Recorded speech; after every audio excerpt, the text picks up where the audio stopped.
Hi friends, welcome to Garam Masala, the magic spices of cooking.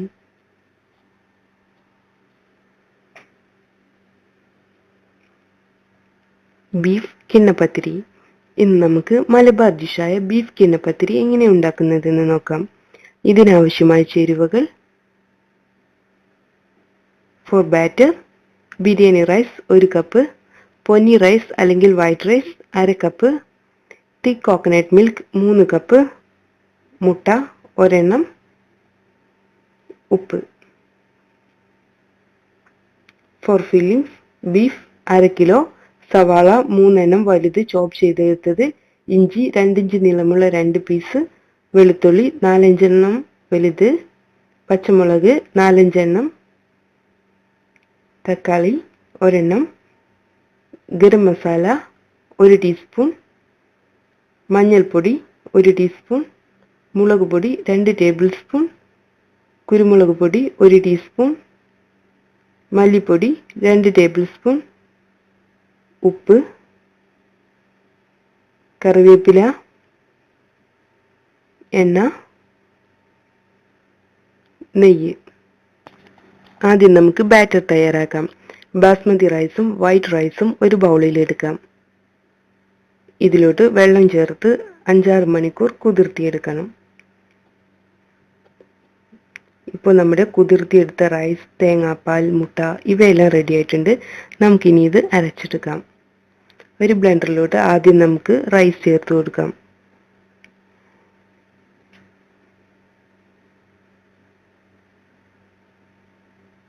ഇനി ഇതിലോട്ട് ഒരു മുട്ട ചേർക്കണം.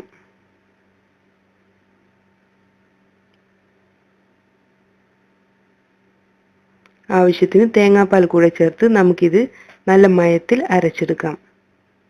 ഇപ്പോൾ നമ്മുടെ ബാറ്റർ തയ്യാറായിട്ടുണ്ട്. നമുക്കിതൊരു ബൗളിലോട്ട് എടുക്കാം.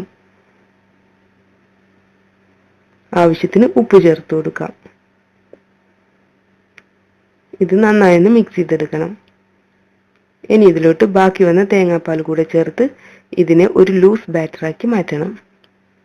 അങ്ങനെ നമ്മുടെ ബാറ്റർ തയ്യാറായിട്ടുണ്ട്. ഇനി ബീഫ് വേവിച്ചെടുക്കണം. ഈ ബീഫ് 1/2 ടീസ്പൂൺ മഞ്ഞൾപ്പൊടി, 1 ടേബിൾ സ്പൂൺ മുളക് പൊടി, 1/2 ടേബിൾ സ്പൂൺ മല്ലിപ്പൊടി, ആവശ്യത്തിന് ഉപ്പ് ഇവ ചേർത്ത് വേവിച്ചെടുത്തതാണ്. ഇനി നമുക്ക് ഫില്ലിങ്സ് തയ്യാറാക്കാം. നമ്മുടെ പാൻ ചൂടായി വന്നിട്ടുണ്ട്. ഇതിലോട്ട് 2 ടേബിൾ സ്പൂൺ എണ്ണ ഒഴിക്കണം.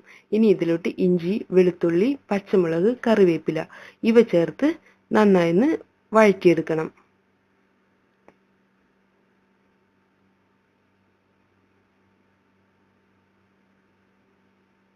അടുത്തതായി ഇതിലോട്ട് സവാളയും ആവശ്യത്തിന് ഉപ്പും ചേർത്ത് കൊടുക്കാം.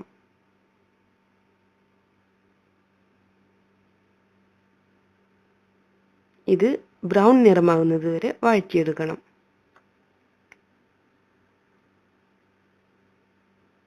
ഇപ്പോൾ നമ്മുടെ സവാള ബ്രൗൺ നിറമായി വന്നിട്ടുണ്ട്.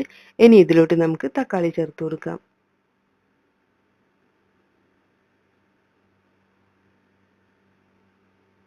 നമുക്കിത് ഒന്നുകൂടെ വഴറ്റിയെടുക്കാം. തക്കാളി മാഷായി വരുന്നത് വരെ വഴറ്റിയെടുക്കണം.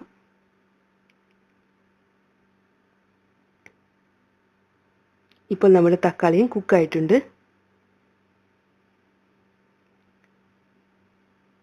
ഇനി നമുക്കിതിലോട്ട് കുരുമുളക് പൊടി, മല്ലിപ്പൊടി, മഞ്ഞൾപ്പൊടി, മുളക് പൊടി, ഗരം മസാല ഇവ കൂടെ ചേർത്ത് ഒന്നുകൂടെ മിക്സ് ചെയ്തെടുക്കണം.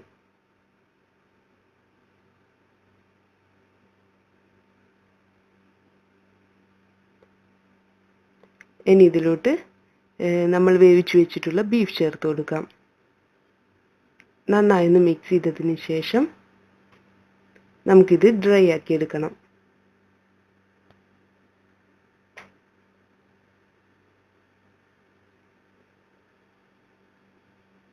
ആവശ്യമെങ്കിൽ ഒരൽപ്പം ഉപ്പ് കൂടെ ചേർത്ത് കൊടുക്കാം.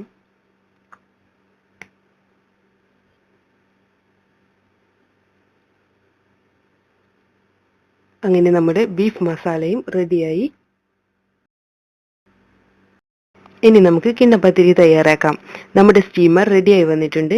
ഇതിലോട്ട് ഒരു നെയ്യ് തടവിയ പ്ലേറ്റ് വെച്ച് ചൂടാക്കിയെടുക്കണം. ഇനി ഇതിലോട്ട് ബാറ്റർ ഒഴിച്ചു കൊടുക്കാം. നമുക്കിത് അടച്ചു വെച്ച് ഒന്ന് സെറ്റ് ചെയ്തെടുക്കാം. ഇപ്പോൾ നമ്മുടെ ഫസ്റ്റ് ലെയർ സെറ്റായി വന്നിട്ടുണ്ട്. ഇനി ഇതിൻ്റെ മുകളിലായി 1 ടീസ്പൂൺ നെയ്യ് ഒഴിച്ചു കൊടുക്കണം. അടുത്തതായി നമുക്ക് സെക്കൻഡ് ലെയർ കൂടി ബാറ്റർ ഒഴിച്ചു കൊടുക്കാം.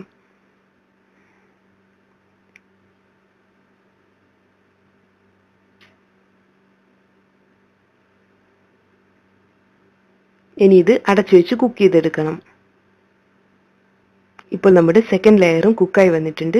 ഇനി ഇതിൻ്റെ മുകളിലായി നമുക്ക് നമ്മൾ നേരത്തെ തയ്യാറാക്കി വെച്ചിട്ടുള്ള ബീഫ് മസാല ചേർക്കണം. ഒരു ലെയറായി നന്നായി സ്പ്രെഡ് ചെയ്ത് കൊടുക്കണം. അതിൻ്റെ മുകളിലായി നമുക്ക് ഇനി അടുത്ത ലെയറായി ബാറ്റർ ഒഴിച്ചു കൊടുക്കാം. മസാല നന്നായി കവറാവുന്നത് പോലെ വേണം ബാറ്റർ ഒഴിക്കാൻ.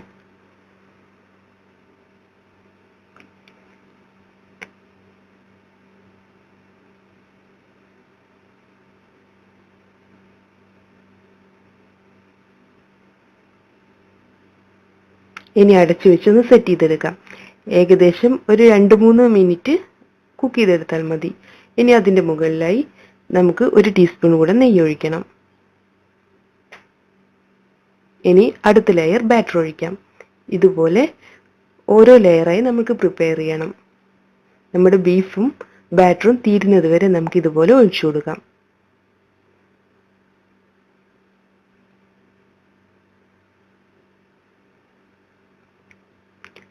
2 മുളക് വെച്ച് നമുക്കിതൊന്ന് ഡെക്കറേറ്റ് ചെയ്യാം. ഇനി ഇത് അടച്ചു വെച്ച് 20 മുതൽ 30 മിനിറ്റ് വരെ നന്നായി കുക്ക് ചെയ്തെടുക്കണം. ഇപ്പോൾ നമ്മുടെ ബീഫ് കിണപ്പത്തിരി കുക്കായി വന്നിട്ടുണ്ട്. നമുക്കിത് തണുപ്പിച്ചതിന് ശേഷം ഡിമോൾഡ് ചെയ്തെടുക്കാം.